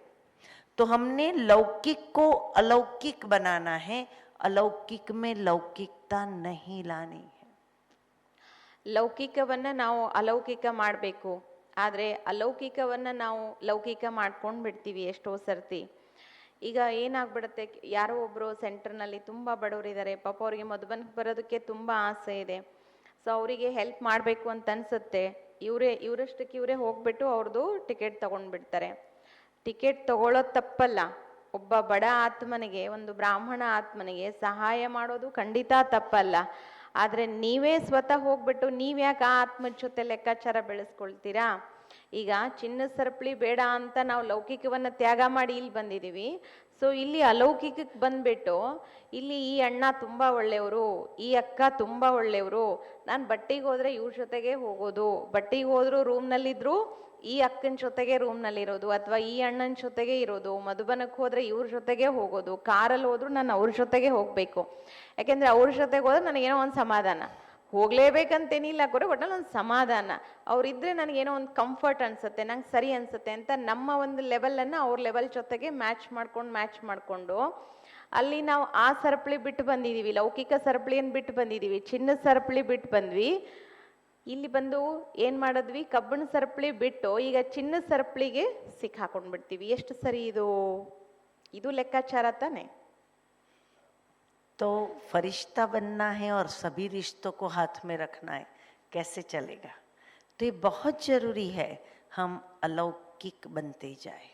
जितना अलौकिक बनते जाएंगे उतनी रूहानियत बढ़ती जाएगी, जितनी रूहानियत बढ़ती जाएगी उतनी आत्मिक स्थिति का अटेंशन रहेगा, जितना आत्मिक स्थिति का अटेंशन रहेगा विदेही बनते जाएंगे। बहुत इजी है। ನಾವು ಆಗೋದಕ್ಕೆ ಬಂದಿರೋದು ಇಲ್ಲಿ ಫರಿಷ್ತೆ ಆಗೋದಕ್ಕೆ ಅಂತ ಬಂದ್ಬಿಟ್ಟು ಎಲ್ಲಾ ಸಂಬಂಧದ್ದು ಕನೆಕ್ಷನ್ ನಮ್ಮ ಕೈನಲ್ಲಿ ಇಟ್ಕೊಂಡ್ಬಿಟ್ರೆ ಹೇಗ್ ತಾನೇ ನಾವು ಫರಿಷ್ತೆ ಆಗೋದಕ್ಕೆ ಸಾಧ್ಯ ಅಲ್ವಾ? ಬಾಬಾ ಹೇಳ್ತಾರೆ, ಫರಿಷ್ತೆ ಅಂದ್ರೆ ಎಲ್ಲ ಸಂಬಂಧಗಳಿಂದ ಸಂಪೂರ್ಣ ರೀತಿನಲ್ಲಿ ಡಿಟ್ಯಾಚ್ ಆಗುವಂಥದ್ದು. ಅದಕ್ಕೆ ಬಾಬಾ ಹೇಳ್ತಾರೆ, ಎಷ್ಟು ನೀವು ಆತ್ಮೀಯತೆಯ ಒಂದು ಅಭ್ಯಾಸವನ್ನ ಮಾಡ್ತಾ ಹೋಗ್ತೀರಾ, ಎಷ್ಟು ಡಿಟ್ಯಾಚ್ ಆಗ್ತಾ ಹೋಗ್ತೀರಾ, ಅಷ್ಟು ನಿಮ್ಮಲ್ಲಿ ಆತ್ಮೀಯತೆ ಬರ್ತಾ ಹೋಗುತ್ತೆ. ಎಷ್ಟು ಆತ್ಮೀಯತೆ ಬರ್ತಾ ಹೋಗುತ್ತೆ ಅಷ್ಟು ನಿಮ್ಮ ಸ್ಥಿತಿ ಶ್ರೇಷ್ಠ ಆಗ್ತಾ ಹೋಗುತ್ತೆ. ಎಷ್ಟು ನಿಮ್ಮ ಸ್ಥಿತಿ ಶ್ರೇಷ್ಠ ಆಗ್ತಾ ಹೋಗುತ್ತೆ ಅಷ್ಟು ವಿದೇಹಿತನದ ಅಭ್ಯಾಸ ನಿಮಗೆ ಈಸಿ ಆಗ್ತಾ ಹೋಗುತ್ತೆ. तो दूसरी प्रैक्टिस है जो विदेही की है या योग के बाद की है, वो ये है कि हमें अलौकिक रूहानी व्यक्तित्व के मालिक बनना है.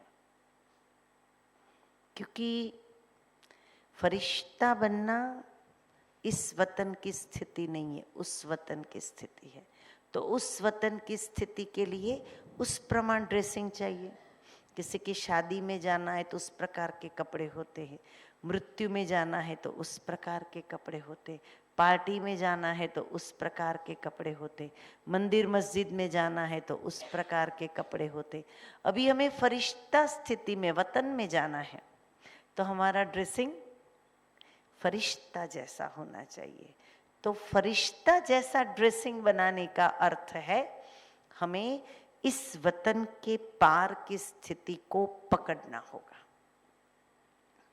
ಈಗ ನಾವು ಯಾವುದೇ ಒಂದು ಫಂಕ್ಷನಿಗೆ ಹೋಗಬೇಕು ಅಂದರೆ, ಸೊ ಆ ಫಂಕ್ಷನ್ ಏನಿರುತ್ತೋ ಅದಕ್ಕೆ ಅನುಗುಣವಾಗಿ ಅಕಾರ್ಡಿಂಗ್ ಟು ಆ ಪ್ರೋಗ್ರಾಮ್ ನಾವು ಡ್ರೆಸ್ ಮಾಡ್ಕೊಂಡು ಹೋಗ್ತೀವಲ್ವ. ದೇವಸ್ಥಾನ ಡ್ರೆಸ್ ಬೇರೆ, ಎಲ್ಲಾದರೂ ಸಾವಿಗೆ ಹೋಗಬೇಕು ಆ ಡ್ರೆಸ್ಸೇ ಬೇರೆ, ಪಾರ್ಟಿಗೆ ಹೋಗಬೇಕು ಆ ಡ್ರೆಸ್ಸೇ ಬೇರೆ, ಮದುವೆಗೆ ಹೋಗಬೇಕು ಆ ಡ್ರೆಸ್ಸೇ ಬೇರೆ.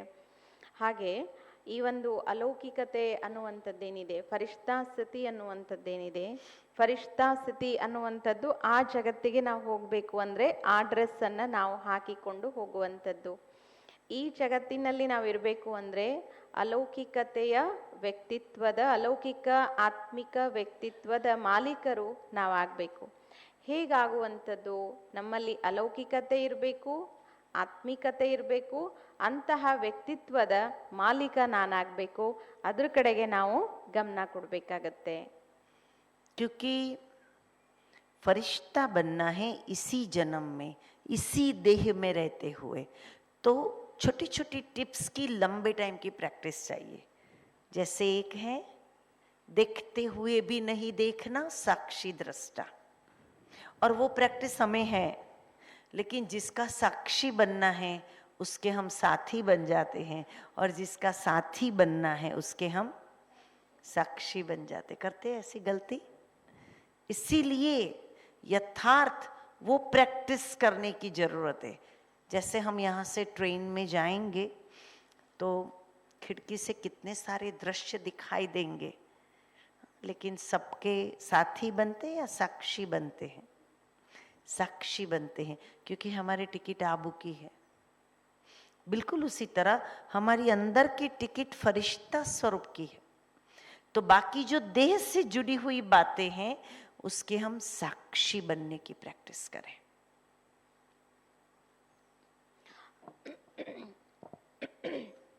ಫರಿಷ್ಠೆ ಆಗಬೇಕು ಅಂದರೆ ಸಣ್ಣ ಪುಟ್ಟ ವಿಚಾರಗಳೇನಿದೆ, ಸಣ್ಣ ಪುಟ್ಟ ಟಿಪ್ಸ್ ಏನಿದೆ, ಸಣ್ಣ ಪುಟ್ಟ ವಿಚಾರಗಳ ಕಡೆಗೆ ದೀರ್ಘ ಸಮಯದ ಗಮನ ಮತ್ತು ದೀರ್ಘ ಸಮಯದ ಅಭ್ಯಾಸ ಮತ್ತು ನಿರಂತರವಾಗಿರುವಂತಹ ಅಭ್ಯಾಸ ಬಹಳ ಮುಖ್ಯ ಆಗತ್ತೆ. ಸೊ ಅದಕ್ಕೆ ಬಾಬಾ ಹೇಳ್ತಾರೆ, ಮಕ್ಕಳಿಗೆ ಸಾಕ್ಷಿ ಸ್ತನದ ಒಂದು ಅಭ್ಯಾಸ ಬೇಕು, ಸಾಕ್ಷಿ ಸ್ಥಿತಿಯ ಅಭ್ಯಾಸ ಬೇಕು. ನಾವೇನು ಮಾಡ್ತೀವಿ? ಸಾಕ್ಷಿ ಆಗುವಾಗ ಸಾಥಿ ಆಗ್ತೀವಿ, ಸಾಥಿ ಆಗುವಾಗ ಸಾಕ್ಷಿ ಆಗ್ತೀವಿ. ಈಗ ಬಾಬಾ ಹೇಳ್ತಾರೆ, ದೇಹ ಮತ್ತು ದೇಹದ ಸಂಬಂಧ, ದೇಹದ ವಿಚಾರಗಳು, ಯಾವುದೆಲ್ಲ ದೈಹಿಕ ವಿಚಾರಗಳಿದೆನೋ ಅದನ್ನೆಲ್ಲವನ್ನೂ ಕೂಡ ನೀವು ನೋಡ್ತಾ ಇದ್ರು ಕೂಡ ಹೇಗೆ ನೋಡಿ ಅಂತ ಹೇಳ್ತಾರೆ ಬಾಬಾ? ಸಾಕ್ಷಿಯಾಗಿ ನೋಡಿ. ನೋಡ್ತಾ ಇದ್ರು ಕೂಡ ನೋಡೋದಕ್ಕೆ ಹೋಗಬೇಡಿ, ನೋಡ್ತಾ ಇದ್ರು ಕೂಡ ರಿಸೀವ್ ಮಾಡಬೇಡಿ, ಅದರದ್ದು ಯಾವುದೇ ಒಂದು ಇಂಪ್ಯಾಕ್ಟ್ ನಮ್ಮ ಮೇಲೆ ಆಗಬಾರ್ದು. ಸಾಕ್ಷಿಯಾಗಿ ನೋಡಿ, ಬಾಬಾರವರನ್ನ ಸಾಥಿಯಾಗಿಟ್ಕೊಳ್ಳಿ. ಬಟ್ ಮಕ್ಕಳಾದ ನಾವೇನು ಮಾಡ್ತೀವಿ? ರಿವರ್ಸ್ ಪ್ರಾಕ್ಟೀಸ್ ಮಾಡ್ತೀವಿ. ಸಾಥಿ ಸಾಕ್ಷಿ, ಸಾಕ್ಷಿ ಸಾಥಿ ಮಾಡ್ಕೊಂಡು ಬಿಡ್ತೀವಿ, ಗಡ್ಬಡ್ ಆಗೋಗ್ಬಿಡತ್ತೆ. ಹಾಗೆ ಮಾಡಬಾರ್ದು.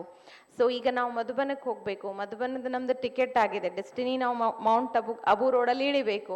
ಸೊ ಅಬು ರೋಡಲ್ಲಿ ಇಳಿಬೇಕಂದ್ರೆ ನಮ್ಗೆ ಎಷ್ಟು ಸೈಡ್ ಸೀನ್ಸ್ ಬರುತ್ತಲ್ವ? ವಿಂಡೋ ಸೀಟ್ ನಮ್ಗೆ ಸಿಕ್ಕಿರುತ್ತೆ, ವಿಂಡೋ ಸೀಟಲ್ಲಿ ಕೂತಿರ್ತೀವಿ, ಎಷ್ಟು ಸೀನ್ ಬರುತ್ತೆ ನಮಗೆ, ಎಷ್ಟು ದೃಶ್ಯಗಳು ನಮಗೆ ನೋಡೋಕೆ ಸಿಗತ್ತೆ. ಬಟ್ ಅದೆಲ್ಲವನ್ನು ಕೂಡ ನಾವು ಹೇಗೆ ನೋಡ್ತೀವಿ? ನಾವು ಇಳಿಯುವಂತಹ ಡೆಸ್ಟಿನಿ ಅಬು ರೋಡು, ಬಟ್ ಎಲ್ಲವನ್ನು ನಾವು ಹೇಗೆ ನೋಡ್ತೀವಿ? ನೋಡ್ತಾ ಇದ್ರು ನೋಡದೇ ಇರೋ ರೀತಿನಲ್ಲಿ ಸಾಕ್ಷಿಯಾಗಿ ನೋಡ್ಕೊಳ್ತಾ ಹೋಗ್ತೀವಿ. ನಮ್ಮ ಡೆಸ್ಟಿನಿ ಬಂದಾಗ ನಾವು ಸ್ಟೇಷನಲ್ಲಿ ನಾವು ಇಳಿತೀವಲ್ವಾ?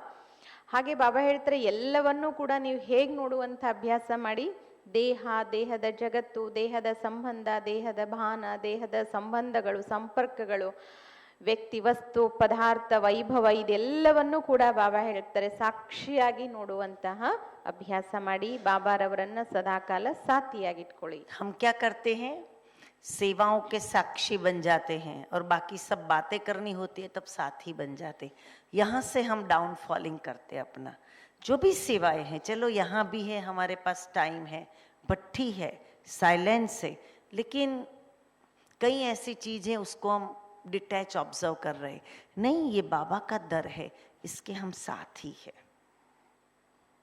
और साक्षी, अगर यहाँ किसी का मोबाइल यहाँ नहीं तो बाहर कमरे में जोर से बज गया, किसी एक कोई व्यक्ति वाचा में आ गया, तब हम साक्षी बन जाए, अरे वो व्यक्ति वाचा में है, मैं क्यों?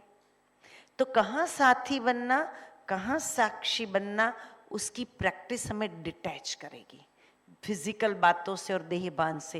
और जितना हम डिटैच होते जाएंगे ना, उतना ऑटोमेटिकली स्थिति को पकड़ते जाएंगे। ಈ ಒಂದು ಅಭ್ಯಾಸ ಇದೆಯಲ್ಲ, ಸಾಥಿ ಆಗುವಂತಹ ಅಭ್ಯಾಸ ಮತ್ತು ಸಾಕ್ಷಿ ಆಗುವಂತಹ ಅಭ್ಯಾಸ, ಇದು ನಮಗೆ ತುಂಬ ತುಂಬ ಹೆಲ್ಪ್ ಆಗುತ್ತೆ. ಈಗ ನೋಡಿ, ನಾವು ಸಾಕ್ಷಿ ಎಲ್ಲ ಆಗ್ಬಿಡ್ತೀವಿ ಅಂದರೆ ಸೇವಾ ಸಬ್ಜೆಕ್ಟ್ ಬಂದಾಗ ನಾವು ಸಾಕ್ಷಿ ಆಗ್ಬಿಡ್ತೀವಿ. ಈಗ ಇಲ್ಲಿ ಅನೌನ್ಸ್ ಆಗುತ್ತೆ, ಯಾರಾದರೂ ಕುಮಾರಣ್ಣಂದ್ರು ಅಥವಾ ಯಾರಿಗೆ ಸೇವೆ ಮಾಡುವಂಥ ಆಸಕ್ತಿ ಇದೆ ಅವರು ಈ ಹಾಲ್ ಕ್ಲೀನ್ ಮಾಡಿ, ಸಫಾಯಿ ಮಾಡಿ ಅಂತ. ಅವಾಗ ಬೇರೆ ಎಲ್ಲರೂ ಕೂಡ ಹೆಂಗಾಗ್ಬಿಡ್ತಾರೆ? ಸಾಕ್ಷಿಯಾಗಿ ಹೋಗ್ಬಿಡ್ತಾರೆ. ಯಾರಿಗೋ ಹೇಳಿದಾರೆ ಬಿಡು, ಕುಮಾರಣ್ಣಂದ್ರೆ ತಾನೇ ಹೇಳಿರೋದು, ಮಾಡ್ಕೊಂಡು ಹೋಗ್ಲಿ, ನಮಗೇನಾಗಬೇಕು? ಅದು ನಮ್ಮ ಮುಂದೆ ನಡೀತಾ ಇದ್ರು, ಅಲ್ಲಿ ಎಷ್ಟು ಹ್ಯಾಂಡ್ಸ್ ಬೇಕು ಅಷ್ಟು ಹ್ಯಾಂಡ್ಸ್ ಇಲ್ಲದೆ ಹೋದ್ರು, ಮಾಡುವಂತಹ ಇಬ್ಬರೇ ಇರೋದು, ಬಟ್ ಸಮಯದ ಅಭಾವದಿಂದ ಪರದಾಡ್ತಾ ಇದ್ರು, ನಮಗೇನಾಗಬೇಕು? ಸಾಕ್ಷಿ. ನಮ್ದಲ್ವಲ್ಲ ಅದು, ಹೆಂಗೋ ಮಾಡ್ಕೊಂಡು ಹೋಗ್ಲಿ, ನಮಗೇನಾಗಬೇಕು? ಸಾಕ್ಷಿ ಆಗ್ಬಿಡೋದು. ಯಾರ್ದೋ ಒಬ್ರದ್ದು ಮೊಬೈಲ್ ರಿಂಗ್ ಆಗ್ತಾ ಇರುತ್ತೆ, ರೂಮ್ನಲ್ಲಿ ಇರ್ತೀರಾ 3 ಜನ 4 ಜನ, ಮೊಬೈಲ್ ರಿಂಗ್ ಆಗ್ತಿರುತ್ತೆ. ಮೊಬೈಲ್ ರಿಂಗ್ ಆಗ್ತಾ ಇರೋದು ಅವರು, ಭಲೆ ಮೌನ ಇದ್ದಾರೆ, ಆದರೂ ಏನೋ ಇದಿಲ್ಲ, ಮಾತಾಡೋ ಸಂದರ್ಭ ಬಂತು, ಮಾತಾಡ್ತಿದ್ದಾರೆ. ಮೊಬೈಲ್ ರಿಂಗ್ ಆಗಿದ್ದು ಅವರು, ಮಾತಾಡ್ತಿರೋದು ಅವರು, ಡಿಸ್ಟರ್ಬ್ ಆಗಿರೋದು ಅವ್ರಿಗಿಂತ ಜಾಸ್ತಿ ಯಾರು? ನೋಡ್ತಾ ಇರೋರು. ನೋಡಿ ಅಲ್ಲ, ಇಷ್ಟೋ ತನಕ ಅಕ್ಕೋರು ಹೇಳಿದ್ದಾರೆ ಮೌನ ಇರ್ಬೇಕಂತ, ಆದ್ರೂ ನೋಡಿ ಹೆಂಗ್ ಮಾತಾಡ್ತಿದ್ದಾರೆ ಅಂತ. ರಿಂಗ್ ಆಗಿರೋದವ್ರು, ಮಾತಾಡ್ತಿರೋದವ್ರು, ಡಿಸ್ಟರ್ಬ್ ಆಗ್ತಾ ಇರೋದು ನೋಡ್ತಾ ಇರೋರು ಅಲ್ವಾ? ಹಾಗಾಗ್ಬಾರ್ದು. ರಿಂಗ್ ಆಯ್ತು, ಏನೋ ಸಂದರ್ಭ, ಏನೋ ಮಾತಾಡ್ತಿದ್ದಾರೆ, ಮಾತಾಡ್ಕೊಳ್ಳಿ ಪರವಾಗಿಲ್ಲ, ಬಟ್ ನಾನು ಸ್ಥಿತಿ ಕೆಡಿಸ್ಕೋಬಾರ್ದು. ನಾನು ಅಲ್ಲಿ ಏನಾಗಬೇಕು, ಸಾಕ್ಷಿಯಾಗಿರ್ಬೇಕು. ಬಾಬನ್ ಮನೆ ಬಂತು, ಸೇವೆ ಪಾರ್ಟ್ ಬಂತು, ಯಜ್ಞದಲ್ಲಿ ಏನೋ ಸೇವೆ ನಡೀತಾ ಇದೆ, ನನ್ನಿಂದ ಏನಾಗತ್ತೋ ಅಷ್ಟು. ತುಂಬಾ ಏನ್ ಮಾಡ್ಬಿಡಲ್ಲ ತಾನೆ, ನಾವು ಸಣ್ಣ ಪುಟ್ಟದ ಏನೋ ಮಾಡ್ತೀವಿ. ಎಲ್ಲರೂ ಒಂದೊಂದು ಚೇರ್ ತಗೊಂಡು ಹೋಗಿಟ್ಬಿಟ್ರೆ ಮುಗೀತಲ್ಲ, ಫಿನಿಶು. ಸೇವಾ ಸಬ್ಜೆಕ್ಟ್ ಅಲ್ಲಿ ನಾವು ಯಾವತ್ತೂ ಕೂಡ ಸಾಕ್ಷಿ ಆಗ್ಬಾರ್ದು. ಇಲ್ಲಿ ನಾವು ಸಾಥಿ ಆಗ್ಬೇಕು, ಅಲ್ಲಿ ಸಾಕ್ಷಿ ಆಗ್ಬೇಕು. तीसरी छोटी एक टिप है संयम वाला जीवन. बार बार बुद्धि को भटकाना, चीज वस्तु भोजन में क्या करेगा, अंत में वो ही करेगा. एक माता थी, बहुत लंबे समय से ज्ञान में चली, अकेली चली, कहीं का भी होटलों का खाया नहीं, बहुत पक्की थी, लेकिन भोजन की बहुत शौकीन थी. तब अंत में वो हॉस्पिटलाइज थी और बहू बेचारी ध्यान रखती थी, बेटी ध्यान रखती थी. सेंटर से टिफिन भी आता था. एक दिन इतना बारिश हुआ, सेंटर से टिफिन नहीं आ पाया, तो पॉसिबल ही नहीं था. तो बहू और बेटी को बोलती है तुम भोजन खिलाओ. बोले क्या खिलाए, आज मुझे गोलगप्पा खाना है, पानी पूरी खाना है. तो वो बेटी बहू ने क्या किया, मार्केट से लाया, माता को खिलाया, माता ने शरीर छोड़ दिया. तो मेरी बार बार की आदत संयम नहीं, वो क्या कराएगा, मुझे अंत में कहीं पर धोखा दे सकती है. ನಮ್ಮ ಜೀವನದಲ್ಲಿ ಸಂಯಮದ ಅಭ್ಯಾಸದ ಬಗ್ಗೆ ಬಾಬಾ ನಮಗೆ ತುಂಬ ಹೇಳ್ತಾರೆ. ನಮಗೆ ಕರ್ಮೇಂದ್ರಿಯಗಳ ಬಗ್ಗೆ ಸಂಯಮ ಇರಬೇಕು, ನಮ್ಮ ಆಸಕ್ತಿ ಹಾಗೂ ಇಚ್ಛೆಗಳ ಬಗ್ಗೆ, ಕರ್ಮೇಂದ್ರಿಯಗಳ ಸೆಳೆತದ ಬಗ್ಗೆ ಸಂಯಮ ಇರಬೇಕು ಅಂತ. ಅದಕ್ಕೆ ಒಂದು ಪ್ರಸಂಗ ಹೇಳ್ತೀನಿ. ಒಬ್ಬರು ಮಾತೆ ನಮ್ಮಲ್ಲಿ ತುಂಬ ಪಕ್ಕ ಇದ್ರು, ತುಂಬ ಧಾರಣಾ ಆತ್ಮ ಆಗಿದ್ರು, ಏಜ್ ಆಗಿತ್ತು. ಸೊ ಅವ್ರು ಹಾಸ್ಪಿಟಲೈಸ್ಡ್ ಆಗ್ತಾರೆ. ಅವ್ರನ್ನ ಅಡ್ಮಿಟ್ ಮಾಡಲಾಗಿತ್ತು.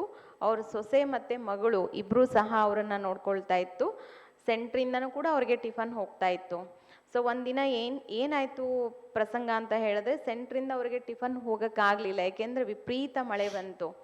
ಸೊ ವಿಪರೀತ ಮಳೆ ಬಂದಿರೋದ್ರಿಂದ ಸೆಂಟ್ರಿಂದ ಅವ್ರಿಗೆ ನಾಷ್ಟ ಹೋಗಬೇಕಾಗಿತ್ತು, ಹೋಗೋಕ್ಕಾಗಲಿಲ್ಲ. ಆಗ ಅವ್ರು ಕೇಳಿದ್ರು ನಾಷ್ಟ ಏನು ಅಂತ. ಸೊ ಹೀಗೆ ಹೇಳಾಯಿತು. ಆಗ ಅವ್ರು ಹೇಳ್ತಾರೆ ಏನು ಬೇಕು, ಏನು ತಿಂತೀರಾ ಅಂತ ಕೇಳಿದ್ರು. ಅವ್ರು ಹೇಳಿದ್ರು ನನಗೆ ಪಾನಿಪುರಿ ಬೇಕು, ಪಾನಿಪುರಿ ತಿನ್ನೋ ಆಸೆ ಆಗಿದೆ ಅಂತ. ಸೊ ಆಗ ಅಲ್ಲೇ ಮಾರ್ಕೆಟ್ ಇತ್ತು, ಮಾರ್ಕೆಟಿಂದ ಅವರಿಗೆ ಪಾನಿಪುರಿ ತೊಗೊಂಡು ಬಂದು ಕೊಟ್ಟರು. ಆತ್ಮ ಪಾನಿಪುರಿ ತಿಂತು, ದೇಹ ಬಿಡ್ತು. ನೋಡಿ, ಇಷ್ಟು ಸಮಯ ಸುದೀರ್ಘವಾಗಿರ್ತಕ್ಕಂತಹ ಧಾರಣೆಗಳು, ಸುದೀರ್ಘವಾಗಿರ್ತಕ್ಕಂಥ ಬ್ರಾಹ್ಮಣ ಜೀವನದ ನಿಯಮಗಳು ಏನಾಯಿತು, ಒಂದೇ ಒಂದು ಸಂಯಮ ಇಲ್ಲದೆ ಇರೋದ್ರಿಂದ ಅದನ್ನು ಕಳ್ಕೊಳ್ಬೇಕಾಯ್ತು. ಹಾಗಾಗಿ ಬಾಬಾ ಹೇಳ್ತಾರೆ ಸಂಯಮದ ಕಡೆಗೆ ತುಂಬ ತುಂಬ ಗಮನ ಇರಬೇಕು. बाबा जो कहते हैं ना संयम, माना कुछ खाना पीना छोड़ना नहीं है, कपड़ा छोड़ना नहीं है, अप टू डेट रहना छोड़ना नहीं है, लेकिन अगर जिस चीज की आवश्यकता नहीं है उस पर मेरी बुद्धि न जाए, वो सच्चा संयम है. जिसकी मुझे अभी आवश्यकता नहीं, चाहे स्थूल चीजें हो, चाहे फैशन की बात हो, जहाँ बार बार बुद्धि गई, वहाँ से बुद्धि को, जहाँ से बुद्धि को वापस खींचना डिफिकल्ट है, वहाँ संयम की प्रैक्टिस बहुत बहुत जरूरी है. ಈಗ ಸಂಯಮ ಅಂದರೆ ಆಹಾರವನ್ನು ಬಿಡೋದು ಅಂತಲ್ಲ, ಬಿಡಿ ಅಂತ ಬಾಬಾ ಹೇಳ್ತಾ ಇಲ್ಲ. ಆಹಾರ ಬಿಡೋ ಅವಶ್ಯಕತೆ ಇಲ್ಲ, ಬಟ್ಟೆಗಳನ್ನು ತ್ಯಜಿಸೋ ಅವಶ್ಯಕತೆ ಇಲ್ಲ. ಆದರೆ ಎಲ್ಲಿ ನಮಗೆ ಅಗತ್ಯ ಇಲ್ವೋ, ಯಾವುದರ ಅವಶ್ಯಕತೆ ನಮಗಿಲ್ವೋ ಅಲ್ಲಿ ನಮ್ಮ ಮನಸ್ಸು ಬುದ್ಧಿ ಹೋಗಬಾರ್ದು. ಆಹಾರ ತಿನ್ನಬೇಕು, ಖಂಡಿತ ತಿನ್ನಿ. ಎಲ್ಲಿ ಯಾವ ರೀತಿ ಹೋಗಬೇಕು ಖಂಡಿತ ಹೋಗಿ, ಆದರೆ ಅನವಶ್ಯಕವಾಗಿ. ಈಗ ಸಂಯಮ ಇಲ್ಲ ಅಂದಾಗ ಏನಾಗುತ್ತೆ, ಅದ್ರ ನಮ್ಗೆ ಅವಶ್ಯಕತೆ ಇಲ್ಲ ಅಂದರೂ ಪದೇ ಪದೇ ಮನಸ್ಸು ಮತ್ತು ಬುದ್ಧಿ ಆ ಕಡೆಗೆ ಹೋಗ್ತಾ ಇರುತ್ತೆ. ಸೊ ಮನಸ್ಸು ಬುದ್ಧಿ ಆ ಕಡೆ ಹೋಗುತ್ತೆ, ಮತ್ತೆ ತೊಗೊಂಡು ಬರಬೇಕು, ಮತ್ತೆ ಹೋಗುತ್ತೆ, ಮತ್ತೆ ತೊಗೊಂಡು ಬರಬೇಕು. ಎಷ್ಟು ಡಿಫಿಕಲ್ಟ್ ಅಲ್ವಾ ಅದು, ಎಷ್ಟು ಕಷ್ಟ. ಅದಕ್ಕೆ ಬಾಬಾ ಹೇಳ್ತಾರೆ ಸಂಯಮದ ಅಭ್ಯಾಸ ತುಂಬ ಬೇಕು. ಯಾವುದರ ಅವಶ್ಯಕತೆ ನಿಮಗಿಲ್ವೋ, ಯಾವುದು ನಿಮಗೆ ಸಿಕ್ಕಿಲ್ಲ, ಯಾವುದರ ಅಗತ್ಯ ನಿಮಗಿಲ್ಲ, ಅದ್ರ ಕಡೆ ನಿಮ್ಮ ಮನಸ್ಸು ಬುದ್ಧಿ ಹೋಗಲೇಬಾರ್ದು. ಅಷ್ಟು ನಿಮಗೆ ಸಂಯಮ ಇರಬೇಕು. तो संयम होगा तो बुद्धि भटकेगी नहीं. संयम माना छोड़ना नहीं, जड़ता नहीं, ऑटोमेटिक प्रैक्टिस करानी है. इसकी आवश्यकता नहीं है, मैं यूज नहीं करूं, इसकी आवश्यकता ही नहीं, मुझे जो खाना मिला संतुष्ट, मुझे जो रहना मिला संतुष्ट। संयम का संतुष्टता से गहरा कनेक्शन है, और लेवल ऑफ सेटिस्फेक्शन जितना हाई उतना संयम का लेवल हाई। इसीलिए हमें वो संयम करना है, वो अपने आप को सिखाना है कि मेरी बुद्धि बार बार भटके नहीं, बुद्धि अंदर की तरफ चली जाए। ಸಂಯಮಕ್ಕೂ ಹಾಗೂ ಸಂತುಷ್ಟತೆಗೂ ಬಹಳ ಆಳವಾಗಿರುವಂತಹ ಸಂಬಂಧ ಇದೆ. ಎಷ್ಟು ಸಂತುಷ್ಟತೆಯ ಲೆವೆಲ್ ನಮ್ದು ಜಾಸ್ತಿ ಆಯಿತು ಅಂದ್ಕೊಳ್ಳಿ, ಅಷ್ಟೇ ನಮ್ಮದು ಸಂಯಮದ ಲೆವೆಲ್ ಕೂಡ ಜಾಸ್ತಿ ಆಗ್ತಾ ಹೋಗುತ್ತೆ. ಇಲ್ಲಿ ಸಂಯಮ ಅಂತಂದರೆ ಈ ಥರ ತಿಳ್ಕೊಳ್ಬಾರ್ದು ಬಿಟ್ಬಿಡೋದು ಅಂತ. ಖಂಡಿತ ಬಿಟ್ಬಿಡೋದಲ್ಲ, ಯೂಸ್ ಮಾಡಬೇಕು. ಬಟ್ ಅದು ನಮಗೆ ಸಿಕ್ಕಿಲ್ಲ, ಯಾವುದರ ಅವಶ್ಯಕತೆ ನನಗಿಲ್ಲ, ಆ ಕಡೆ ನನ್ನ ಮನಸ್ಸು ಬುದ್ಧಿ ಹೋಗಬಾರ್ದು. ಅದು ತಟಸ್ಥವಾಗಿರಬೇಕು, ತಟಸ್ಥವಾಗಿಯೂ ಇರಬೇಕು. ಈಗ ನನಗೇನು ಊಟಕ್ಕೆ ಸಿಕ್ತು ಅದ್ರಲ್ಲಿ ನಂಗೆ ಸ್ಯಾಟಿಸ್ಫ್ಯಾಕ್ಷನ್, ನನಗೇನು ಎಕಮೆಂಡೇಶನ್ ಸಿಕ್ತು ಅದರಲ್ಲಿ ನನಗೆ ಸ್ಯಾಟಿಸ್ಫ್ಯಾಕ್ಷನ್, ಅದರಲ್ಲಿ ನಮಗೆ ಸ್ಯಾಟಿಸ್ಫ್ಯಾಕ್ಷನ್ ಇರಬೇಕೇ ಹೊರತು ಪದೇ ಪದೇ ಆ ಕಡೆ ಮನಸ್ಸು ಮತ್ತು ಬುದ್ಧಿಯ ಓಡಾಟ ನಿಲ್ಲಬೇಕು, ತಟಸ್ಥ ಆಗಬೇಕು. ಎಷ್ಟು ನಮ್ಮಲ್ಲಿ ಆ ತಟಸ್ಥ ಸ್ಥಿತಿಯ ಅಭ್ಯಾಸ ಆಗುತ್ತೋ ಅಷ್ಟು ನಮ್ಮಲ್ಲಿ ಸಂತುಷ್ಟತೆ ಬರುತ್ತೆ. ಮನಸ್ಸು ಹಾಗೂ ಬುದ್ಧಿ ಹೊರಗಡೆ ಓಡಾಡಬಾರ್ದು, ಮನಸ್ಸು ಹಾಗೂ ಬುದ್ಧಿ ದಿನ ದಿನ ದಿನ ಒಳಗಡೆ ಹೋಗುವಂತಹ ಅಭ್ಯಾಸ ಜಾಸ್ತಿ ಆಗಬೇಕು. तो संयम बहुत इम्पोर्टेंट है, और उसकी छोटी छोटी बातों की प्रैक्टिस हमें डिटैच करेगी।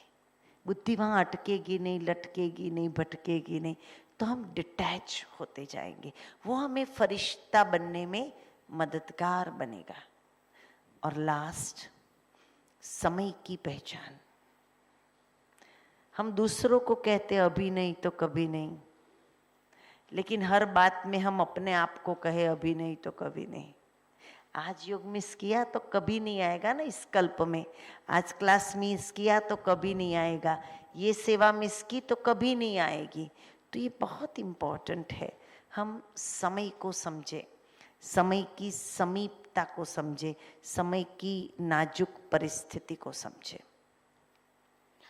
ಸಮಯದ ಅರಿವು ಬಹಳ ಮುಖ್ಯ ಆಗತ್ತೆ. ಇದು ಲಾಸ್ಟ್ ಪಾಯಿಂಟ್ ಆಗಿದೆ. ಫರಿಷ್ಠಾ ಸ್ಥಿತಿಯನ್ನು ತಯಾರಿ ಮಾಡಿಕೊಳ್ಳುವಲ್ಲಿ ಸಮಯದ ಅರಿವು ತುಂಬ ಮುಖ್ಯ. ನಾವು ಬೇರೆಯವರಿಗೆ ತುಂಬ ಚೆನ್ನಾಗಿ ಹೇಳ್ತೀವಿ, ಈಗಿಲ್ಲದಿದ್ದರೆ ಇನ್ನೆಂದಿಗೂ ಇಲ್ಲ. ಯಾರು ಪಡ್ಕೊಳ್ಳಲ್ವೋ ಅವರು ಕಳ್ಕೊಂಡಂತೆ ಲೆಕ್ಕ, ಯಾರು ಕಳ್ಕೊಳ್ತಾರೋ ಅವರು ಅಂತಿಮದಲ್ಲಿ ಪಶ್ಚಾತ್ತಾಪ ಪಡ್ಕೊಳ್ತಾರೆ ಅಂತ ಹೇಳ್ತೀವಿ ಅಲ್ವಾ. ಸೊ ಬೇರೆಯವರಿಗೆ ನಾವೇನು ಹೇಳ್ತೀವಿ ಅದೇ ಒಂದು ಸಮಯದ ಅರಿವು ನಮಗಿದೆನಾ? ಈಗ ಯೋಗ ಮಿಸ್ ಆಯಿತು, ಕಲ್ಪಕ್ಕೂ ಯೋಗ ಮಿಸ್. ಈಗ ಮುರಳಿ ಮಿಸ್ ಆಯಿತು, ಕಲ್ಪಕ್ಕೂ ಮುರಳಿ ಮಿಸ್.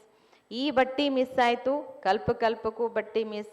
ಬಟ್ಟಿಯ ಈ ಒಂದು ಕ್ಲಾಸ್ ಮಿಸ್ ಆಯಿತು, ಕಲ್ಪಕ್ಕೂ ಕ್ಲಾಸ್ ಮಿಸ್ ಅಲ್ವಾ. ಸೊ ಎಷ್ಟು ಸಮಯ ಮತ್ತು ಸಮಯದ ನಾಜೂಕತನ ಅನ್ನುವಂಥದ್ದು, ಸಮಯದ ಸೂಕ್ಷ್ಮತೆಯ ಅರಿವು ನಮಗೆ ಹೆಚ್ಚಿರುತ್ತೋ ಅಷ್ಟು ನಮಗೆ ಪುರುಷಾರ್ಥದಲ್ಲಿ ಹಾಗೂ ಫರಿಷ್ಠಾ ಸ್ಥಿತಿಯನ್ನು ನಾವು ಪ್ರಾಪ್ತಿ ಮಾಡಿಕೊಳ್ಳುವಲ್ಲಿ ನಮಗೆ ತುಂಬ ತುಂಬ ಸಹಾಯ ಮಾಡುತ್ತೆ. ಅದರಿಂದ ಸಮಯದ ಯಥಾರ್ಥ ಅರಿವು ಅಥವಾ ತಿಳುವಳಿಕೆ ನಮಗೆ ಅತಿ ಅಗತ್ಯ. क्योंकि देखो कोरोना आया तो मैंने सुबह भी आज कहा था, अभी भी कह रही हूँ, कल भी कहा था, शुरुआत की हमारी प्रैक्टिस कैसी थी? पुरुषार्थ की बहुत अच्छी थी। कोरोना अभी पूरा ही नहीं हुआ है, यूक्रेन वॉर आया, यूक्रेन वॉर अभी चालू ही है। ताइवान पर चाइना अमेरिका सामने आ गए, अभी ये चलना है, अभी हमें इस समय को समझना है। यूक्रेन वाले कहेंगे हम इसके बिना नहीं जी सकते, इसके बिना नहीं जी सकते, कुछ चलेगा? कुछ नहीं चलने वाला। कोरोना काल में हमने सब कुछ चलाया अपने आप से, क्यों? कोई चारा ही नहीं था। तो समय अभी हमें सिखा रहा है, समय हमें याद करा रहा है, जल्दी जल्दी तैयार हो जाओ। ನಮಗೆ ನೋಡಿ ಕೊರೋನಾ ಎಷ್ಟು ದೊಡ್ಡ ಪಾಠವನ್ನು ಕಲಿಸು. ಆಗ ನಾವು ಲೈಫ್ ಮಾಡಿದ್ವಲ್ವ, ಆವಾಗಲೂ ಕೂಡ ಜೀವನ ನಡ್ಕೊಂಡು ಹೋಯ್ತು, ಆವಾಗಲೂ ಪುರುಷಾರ್ಥ ಚೆನ್ನಾಗಿ ಮಾಡಿದ್ವಿ, ಯೋಗದ ಸ್ಥಿತಿ ಎಷ್ಟು ಚೆನ್ನಾಗಿ ಮಾಡ್ಕೊಂಡು ಹೋದ್ವಿ. ಇನ್ನೂ ಅದು ಸ್ಟಾಪ್ ಆಗಲಿಲ್ಲ, ಬಟ್ ಅದು ನಡೀತಾ ಇದೆ. ಆದರೂ ಕೂಡ ಅದ್ರ ಜೊತೆಗೆ ನಾವು ಅಡ್ಜಸ್ಟ್ ಮಾಡಿಕೊಂಡು ಪುರುಷಾರ್ಥ ಮಾಡೋದನ್ನು ಕಲ್ತ್ಕೊಂಡ್ವಿ. ಆಮೇಲೆ ಉಕ್ರೇನ್ ಯುದ್ಧ ಬಂತು, ಆಮೇಲೆ ಈಗ ತೈವಾನ್ ಶುರುವಾಯಿತು. ಹೀಗೆ ಇಂದಿಲ್ಲ ನಾಳೆ ಒಂದಿಲ್ಲ ಒಂದು ಪರಿಸ್ಥಿತಿಗಳು ಹೀಗೆ ಜಾಸ್ತಿ ಆಗ್ತಾ ಹೋಗುತ್ತೆ. ಸೊ ಈ ಕಾರಣದಿಂದ ಹೀಗಾಯಿತು ಅಂತ ನಿಂತ್ಕೊಳ್ಳೋ ಹಾಗಿಲ್ಲ. ಇದರ ಜೊತೆಗೆ ನಮ್ಮ ಒಂದು ಮಾನಸಿಕ ಸಿದ್ಧತೆ ಏನಿದೆ, ಯೋಗದ ತಯಾರಿ ಏನಿದೆ, ನಮ್ಮ ಒಂದು ಸ್ಥಿತಿಯ ತಯಾರಿ ಏನಿದೆ, ಅದನ್ನ ನಾವು ಮಾಡ್ಕೊಳ್ತಕ್ಕಂಥದ್ದು ಇದೆಲ್ಲವೂ ಕೂಡ ನಮ್ಮ ಜೀವನಕ್ಕೆ ಒಂದು ಪಾಠವನ್ನ ಕಲಿಸ್ತು. ಆದರೆ ಇದೆಲ್ಲದರ ಜೊತೆಗೆ ನಮ್ಮ ಯೋಗದ ಒಂದು ಸ್ಪೀಡ್ ಏನಿದೆಯಲ್ಲ, ಅದು ಸ್ಪೀಡನ್ನು ನಾವು ಹೆಚ್ಚಿಸ್ಕೊಳ್ಬೇಕೇ ಹೊರತು ಸ್ಪೀಡ್ ಯಾವತ್ತೂ ಕೂಡ ಕಡಿಮೆ ಆಗಬಾರ್ದು. अभी ये न समझे कि विनाश कब आएगा, विनाश शुरू हो चुका है, अभी हमें अपने आप को तैयार करना है. ಈಗ ವಿನಾಶ ಯಾವಾಗ ಆಗತ್ತೆ ಅಂತ ಯಾರೂ ಕೇಳೋ ಹಾಗಿಲ್ಲ. ವಿನಾಶ ಯಾವಾಗ ಆಗತ್ತೆ ಅಂತಲ್ಲ, ವಿನಾಶ ಆಗೋದು ಶುರು ಆಗೋಗ್ಬಿಟ್ಟಿದೆ ಈಗ. ಸೊ ವಿನಾಶದ ಜೊತೆಗೆ ನಮ್ಮ ಸ್ಥಿತಿಯನ್ನ ನಾವು ತಯಾರಿ ಮಾಡ್ಕೊಳ್ತಕ್ಕಂಥದ್ದು ಬಹಳ ಮುಖ್ಯ ಆಗತ್ತೆ. तो फरिश्ता माना डिटैच, फरिश्ता माना हल्का, फरिश्ता माना उड़ने वाला, फरिश्ता माना किसी से रिश्ता नहीं, फरिश्ता माना कहीं पर अननोन गुप्त में मदद करने वाला. ಫರಿಷ್ತಾ ಅಂದ್ರೆ ಅರ್ಥ ಡಿಟ್ಯಾಚ್ ಆಗುವಂಥದ್ದು, ಫರಿಷ್ತಾ ಅಂದ್ರೆ ಅರ್ಥ ಹಗುರವಾಗಿರ್ತಕ್ಕಂಥದ್ದು, ಫರಿಷ್ತಾ ಅಂದ್ರೆ ಅರ್ಥ ಹಾರುವಂಥದ್ದು, ಫರಿಷ್ತಾ ಅರ್ಥಾತ್ ಎಲ್ಲರ ಜೊತೆಗೆ ಸಂಬಂಧದಿಂದ ಮುಕ್ತವಾಗಿರುವಂಥದ್ದು, ಫರಿಷ್ತಾ ಅರ್ಥಾತ್ ಗುಪ್ತ ರೀತಿಯಲ್ಲಿ ಸಹಯೋಗ ಕೊಡುವಂಥದ್ದು, ಅವಶ್ಯಕತೆ ಇರುವಂಥವರಿಗೆ ಸಹಾಯ ಮಾಡುವಂಥದ್ದು, ಫರಿಷ್ತಾ ಅರ್ಥಾತ್ ಲೈಟ್ ಆಗಿರುವಂಥದ್ದು, ಹಗುರವಾಗಿರುವಂಥದ್ದು. तो बनना है ना सबको फरिश्ता. ये बाबा पहले जाए और हम बाद में जाए तो चलेगा, क्या करना है? ಎಲ್ಲರೂ ಆಗ್ಬೇಕು ತಾನೇ ಫರಿಷ್ತೆ. ಬಾಬಾ ಮೊದಲು ಹೋಗ್ಬಿಡ್ಲಿ, ನಾವು ಆಮೇಲೆ ನಿಧಾನಕ್ಕೆ ನೋಡ್ಕೊಂಡು ಹೋಗೋಣ ಅಂತಿದ್ದೀರೋ? ಆಗ್ಬೇಕಲ್ವಾ ಎಲ್ಲರೂ ಫರಿಷ್ತಾ? तो छोटी छोटी बातें, ये धारणाएं, ये योग की धारणाएं हैं. छोटी छोटी बातों की प्रैक्टिस हमें यहाँ से डिटैच कर देगी. और ये डिटैचमेंट चाहिए. लेवल ऑफ सेटिस्फैक्शन बढ़ा दो, घर में, नौकरी में, लौकिक में संयम बढ़ा दो. यही चाहिए, इतने से हो सकता है. ऑब्जर्वर बन जाओ, किसी की कमजोरी के ऑब्जर्वर बन जाओ. बुद्धि में कमजोरी न रहे किसी की, नहीं वो है, वो बेचारी आत्मा मजबूर है, इसकी चर्चा नहीं, इसका चिंतन नहीं. यही हमें डिटैच करेगा. ಸೊ ಈಗ ನಮ್ಮನ್ನ ನಾವು ಸಂಯಮದಿಂದ ನಮ್ಮನ್ನ ನಾವು ಮಜಬೂತ್ ಮಾಡ್ಕೊಳ್ತಾ ಹೋಗ್ಬೇಕು, ಶಕ್ತಿಶಾಲಿ ಮಾಡ್ಕೊಳ್ತಾ ಹೋಗ್ಬೇಕು, ಸಂತುಷ್ಟರಾಗ್ತಾ ಹೋಗ್ಬೇಕು. ಯಾರದೇ ದುರ್ಬಲತೆಗಳನ್ನ ನೋಡ್ತಾ ಇದ್ರು, ಯಾರದೇ ಕುಂದು ಕೊರತೆಗಳನ್ನ ನೋಡ್ತಾ ಇದ್ರು ಕೂಡ ಅದ್ರ ಬಗ್ಗೆ ನಾವು ಹೆಚ್ಚು ಡಿಸ್ಕಸ್ ಮಾಡೋ ಅಗತ್ಯ ಇಲ್ಲ. ಯಾಕೆಂದ್ರೆ ಅವರು ಪಾಪ ವಶ ಆಗ್ಬಿಟ್ಟಿದಾರಲ್ವಾ, ವಶ ಆಗಿರುವಂತ ಆತ್ಮ, ಆ ದುರ್ಬಲತೆಗೆ ಸಿಕ್ಕಾಕೊಂಡಿರುವಂತ ಆತ್ಮ. ಸೊ ಅದ್ರ ಬಗ್ಗೆ ನಮ್ಗೆ ಚಿಂತನೆಯೂ ಬೇಡ, ಚರ್ಚೆನೂ ಬೇಡ. ನೋಡ್ತಾ ಇರಿ, ನೋಡ್ತಾ ಇದ್ರೂ ಸಹ ನೋಡದಂತೆ ನಾವೆಷ್ಟು ಡಿಟ್ಯಾಚ್ ಆಗಿರುವಂಥ ಅಭ್ಯಾಸವನ್ನ ಮಾಡ್ತೀವಿ, ಅಷ್ಟು ನಮ್ಮ ಮನಸ್ಸು ಶ್ರೇಷ್ಠ ಆಗತ್ತೆ, ಸಂಯಮದಿಂದ ಇರುತ್ತೆ ಮತ್ತು ಶಕ್ತಿಶಾಲಿಯಾಗಿರುತ್ತೆ. तो ठीक है, 2 मिनट योग करने के बाद थोड़ा ब्रेक, 10 मिनट. उसके बाद हम बराबर 1.25 घंटा फरिश्ते रूप से अलग अलग स्थान पर जाएंगे और मदद करेंगे. ऐसा योग करेंगे. ठीक है, चलो. ಯೋಗದ ನಂತರ ತಮಗೆಲ್ಲ 10 ಮಿನಿಟ್ಸ್ ಬ್ರೇಕ್ ಇರುತ್ತೆ, ಬೇಗ ಮುಗಿಸ್ಕೊಂಡು ಬನ್ನಿ. ತುಂಬ ಡಿಫ್ರೆಂಟ್ ಟೈಪಲ್ಲಿ ಫರಿಷ್ಠೆಯಾಗಿ ನಾವು ಬೇರೆಯವ್ರಿಗೆ ಹೇಗೆ ಸಹಾಯ ಮಾಡೋದು ಅನ್ನುವಂತಹ ಯೋಗವನ್ನು ತಮ್ಮೆಲ್ಲರಿಗೂ ತಿಳಿಸ್ಕೊಡ್ಲಾಗುತ್ತೆ.